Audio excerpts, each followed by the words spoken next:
this episode was super, super high tension.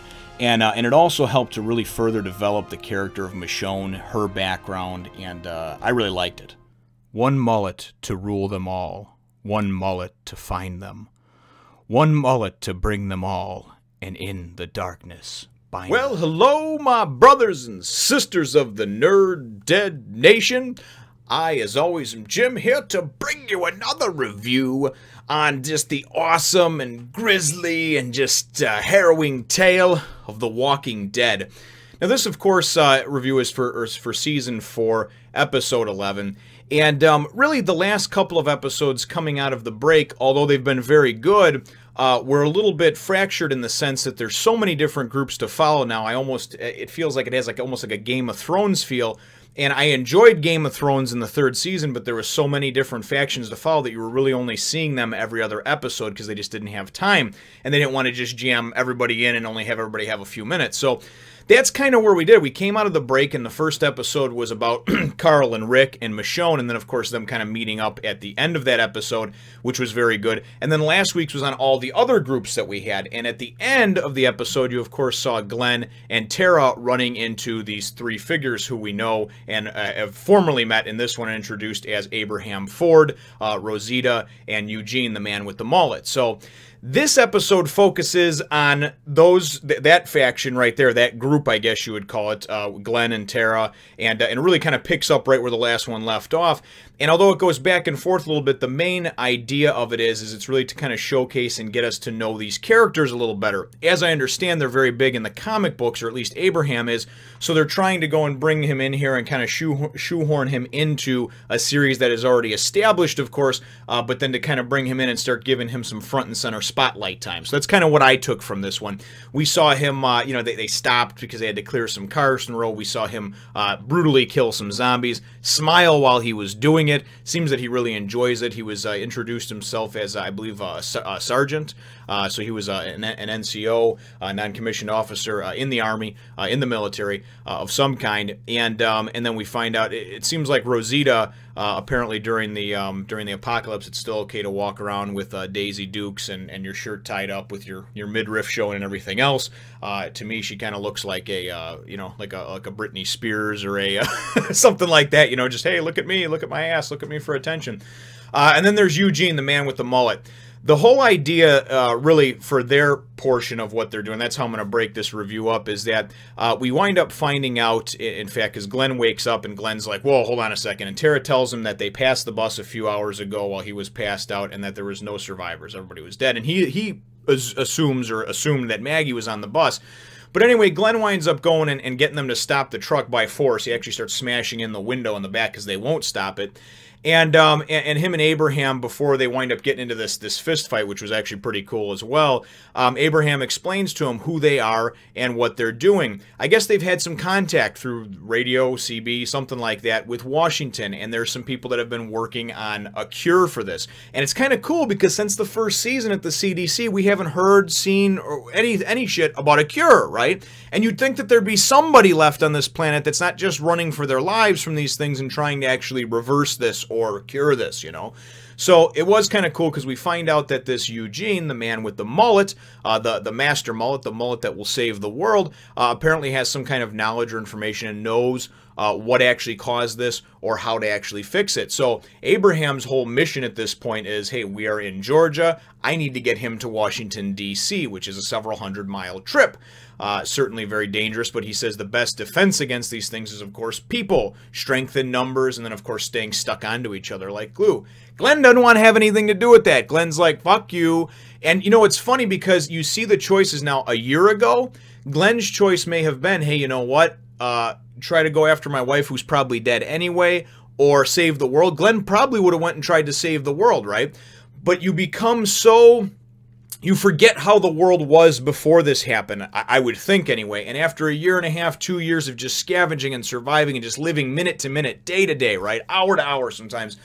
And all the harrowing, almost deaths that they've had and everything else, that is the most important thing to him in his life. And he's going to have closure one way or another. He's either going to find her body and find that she's dead and then probably wind up taking his own life, or maybe deciding to move on and do something positive in her memory, or he's gonna find her, you know? And it's really cool because I thought Glenn in the last couple seasons kind of turned into a pussy as far as a character ever since he started getting some regular sex. Really, I mean, to be honest with you, ever since he started getting laid on the regular, Glenn has kind of become soft and weak, and even isn't really as funny as he used to be. He used to be this funny, dynamic character. If you remember him from the first episode, at the end of it, when Rick's stuck in the tank, he's like, hey, dumbass. Yeah, you in the tank, you know? So, where's that Glenn? He's starting to come back now.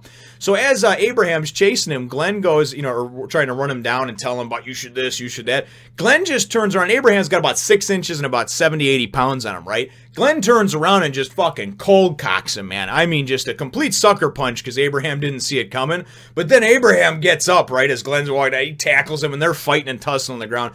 And the whole idea was really to build up the tension because then all of a sudden a bunch of walkers, and I'm wondering, like, why are there walkers just wandering around out the cornfields? But whatever, it's been a couple years, who knows? I would think they're more drawn to the noises and reflections of sound that you would have, the echoes and things like that in towns and places where it's happening, not a cornfield, but whatever. So the children of the corn, or the zombies of the corn, start coming out. And that's what this whole scene was set up for, because then Eugene is trying to desperately load an assault rifle he doesn't know how to use. Everybody else is tangled up in the fight down the road, and he's spraying and praying, blows a hole in the gas tank, fucks up their transportation, their mode of transportation, because he shoots the gas tank on the truck, puts a hole in it, and in the end, everybody's fine, all the zombies are killed. But what winds up happening is that Glenn goes off, and he's like, whatever, I'm going to find my wife. Tara, who I think feels like indebted to him because of what happened and him saving her, she goes off with him, and then even Rosita's like, fuck this, I'm gonna go follow him, you know? So Glenn's getting all the bitches, right? The other two wind up going and following along as well, because Eugene winds up telling Abraham, says, listen, this is what we're going to do right now until we can get another vehicle. You're going to listen to me. I'm smarter than you, you know? So I don't know what the dynamic is between those two, and I focused a lot on them, but I think it's deserved because they're new characters. So the rest of the episode takes place with Carl and of course Rick and Michonne. Now, at the end of 2 episodes ago, Michonne was presumed to have been knocking on the door. She was. It's the next day. Everybody's kind of hanging out. She's laughing, having fun with Carl. The bottom line is Rick's still pretty beat up, and he doesn't really have a master plan. But the thing that I took from this conversation that him and Michonne had in the kitchen was that he's like, listen, I can't be Carl's father and his friend. You're his friend, and you know, if you need to take a break anytime, it's fine. She interrupts him, though, and this is the profound part, the moment for Michonne and her character. She's been very withdrawn and reserved, right? We don't know anything about her, right? She's just a badass bitch with a sword. She goes and she says, no, I'm done with taking breaks. So that, whatever it was that snapped her out of that shit when she wound up coming to track them and then find them a couple episodes ago, she now has chosen life. She has chosen, she's realizing that the things in her past are difficult, they're tragic, they're bad, but she wants to live, and she wants to have human interaction. She wants to be around these people. She wants to be loved. She wants to be, you know what I mean? And I really felt that was strong. It was very well done. So, what winds up happening, though, is she says, listen, Carl and I will go get some supplies. They'll be back in a few hours. Rick's going to chill. She says, rest at least another day, and then we can figure out what we're going to do, where we're going to go. And I still find it hard to believe that these people, after living in a prison for almost a year, did not have a frickin' meeting place backup plan. Like, if the shit hits the fan 3 days from now, we'll meet at this town or at this, you know, whatever, though. That's fine. So be it. So anyway, the rest of the episode goes back and forth and is very harrowing because Rick is passed out upstairs, right? And Michonne and Carl go off and they're in this other house, and they wind up going through and she winds up telling Carl that she used to have Carl's depressed because he's thinking about his sister Judith, who he thinks is dead, right? And she's trying to cheer him up and trying to open up to him. So she goes and says, I had a child, you know? So then she starts playing this game with him where for every room they clear and find some supplies and whatnot, she'll answer one question. So as we're going through, he's now curious, and he's asking her about her child, what his name was. His name was Andre. He was 3 years old, you know, and we find out that she was a mother. We don't know why or how she lost this child, but obviously we know it was a hard, tragic thing for her. And really, it's kind of building the bond between these two. It's making Michonne a better character, in my opinion, because now she has a heart. You can see she has a soul. She hasn't completely let go of all of it. Whereas in Season 3, although she was a badass action-wise, zombie-killing-wise, she was very shallow in depth as far as a character. You were always just like, oh, geez, Michonne's in the room. All the air would just, you know, get sucked out of the room when she would go, and everybody was like, oh, no. You know, nobody knew how to talk to her, how to get through to her. So And then as they're in that house, it goes back and forth to, well, goes back to Rick. Rick is sleeping, right? He wakes up to people being in the house, and he hears people downstairs. Gets under the bed just in time as a guy comes up and lays on the bed. Then another guy comes in and says, I want that, I want that bed. And he says, no, you can't have that bed. There's other beds. And he said, but those are kiddie beds. And these guys, I don't know if they're supposed to be these hunters that I've heard mentioned from the comic books, if they're just a band of roving idiots. I don't know. But my point that I brought up to my wife and son when we were watching this or afterwards was that now being a couple years after the shit has hit the fan, the only people that are left that are still roaming around for the most part, you're not having a lot of husbands and wives and kids, good people, church-going folks. It's a lot of gritty people that are probably killers. They're probably comfortable with killing people, with ransacking and hurting if they need to. Survival.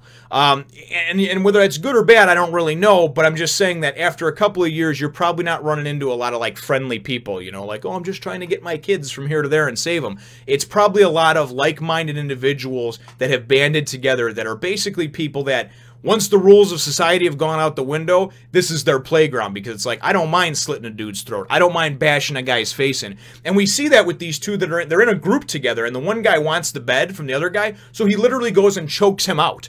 And puts him in a sleeper hold, and the guy, as he's getting choked out, he can see Rick under the bed, so I want to see if that dynamic comes into play later on. Anyway, we go back to Michonne and Carl, and as they're going through these rooms, Michonne winds up going into this room after she unwraps and finds this painting that looks like almost looks like the painting it was like zombified. It looks like there's a person, but then it looks like the eye was bloody and everything like that, like somebody messed with it later on. Michonne goes to clear this room, and then she goes into the secondary room, this kind of nursery, this pink bedroom with a dollhouse and everything, and she sees that what it is it's the remains of a family. It looks like a mother and father and 2 or 3 kids, and one of them sitting in the rocking chair, and you can see the back of its head was blown out and everything. So this was a family that, to me, it was a very touching moment, because this was a family that decided that, you know what, we cannot live like this anymore. And whether you believe in it or not, or whether you agree with it or not, they decided that the best thing to do would be to basically take themselves out of the equation, and then hopefully, maybe meet up somewhere in the afterlife or whatever their belief system is. But my point is that it was something that, because Carl is so shooken up about the stuff with Judith, Michonne had obviously shook her up. She comes running out, and the whole dynamic was that Carl was like, oh yeah, what was that? And she's like, oh, nothing. And it's kind of like now she's being this motherly protector to him, almost like a big sister / best friend, kind of stepping in almost in that motherly type of role, to basically say, hey, listen, I get it that you've seen a lot of the horrors of the world, but this is unnecessary to see this one. She tells him it's just a dog that's dead or whatever, The rest of the episode, though, as it's going back and forth, now we assume that they're done with their supplier, and they're going to be back on the way to this house that's overrun by, I don't know, 4, 5, 6 of these guys. Rick doesn't even have his gun while he's hiding under the bed because he gave it to Carl, So the one big guy that choked out the other guy is sleeping on the bed, and Rick goes, and I mean, it's just nerve-wracking. He goes and sneaks out from under the bed, and he's like sneaking around upstairs back and forth while these guys are calling, and this guy goes here and blah, blah. Winds up going and trying to get back to the guy that was choked out to get his weapon. Hears somebody coming up the stairs. He gets back into this other room and closes the door, and who does he see but one of these guys, these, whatever, I don't know, a band of idiots, I guess you would call them, sitting on the shitter, So Rick goes and instinctively, as quietly as he can, starts going and beating this guy and winds up choking him and strangling him to death. And then in a fit of, I thought it was genius. We never know how quick or how slow people are going to turn, but you know that they're going to turn, whether it's minutes or hours later. Rick goes and leaves this body on the bathroom floor and then cracks the bathroom door open, opens it up or whatever, because he knows this guy is going to turn at some point, right? And that can be advantageous to him. He then goes and climbs out on the roof and drops down on the porch. And like I said, this is it makes me feel almost like a Last of Us type of video game. One of those games where you kind of have to like sneak around and stay in the stealth in the shadows, or if anybody sees you, you're screwed, And he's creeping around the porch, and then he goes and he sees Michonne and Carl coming in, and he wound up taking a weapon off the guy that he killed. He's got this little submachine gun looking thing, maybe, I don't know, MP5 or something. And I'm thinking, man, Rick's going to have to go and just blast everybody. And then what happens is all of a sudden you hear somebody go, oh, oh my God. So that guy upstairs that Rick killed turned to a walker and started maybe biting one of the other guys, causing enough commotion to where this guy that was sitting out on the porch that would have seen Michonne and Carl coming, and it would have been an all-out war between them. And obviously they're, Rick's still getting healed. He's got broken ribs. His one hand's busted up. He was able to avoid that, and the episode ends with him kind of running and grabbing Michonne and Carl and going, come on, keep going, And the episode winds up ending with them on the train tracks, and we assume that they're the same train tracks, or we're hoping they're the same train tracks that Tyrese and Carol and the other kids were on, and then, of course, Daryl and Beth as well, but we don't know. But we wind up seeing on the side of a train car a sign that says Sanctuary for All, you know, come one, come all type of thing. So I don't know if this is going to be like that terminus, and that's where everybody's going to meet up. The one thing that I do know is that I'm not a big fan of these fractured episodes, because now next week's episode looks like it's going to be about the rest of the survivors that we haven't seen, the Daryl and Beth, and probably the Tyrese and the kids, and you know, and Carol and that sort of stuff. And then, of course, you can't forget Maggie and her one face that she has, whether she's happy, sad, or excited. That, you know, she's just got that, I'm glad. And I mean, I think she's a beautiful actress, but she's just not a very good actress. So, like, she has the same look for anything, whether she's excited, sad, you know, whatever. Whether she's completely just going to cry, it's the same.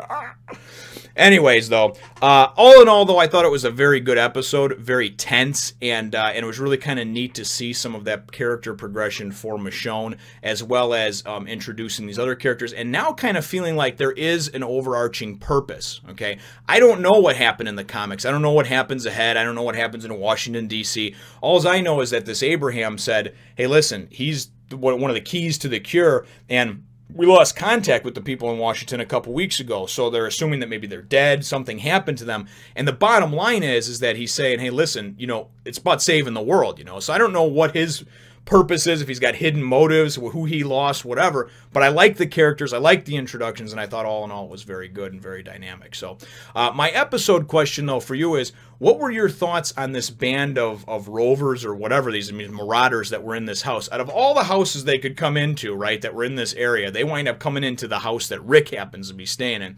And I'm not questioning that, because whatever, that's the TV magic stuff. It just happens to happen, right?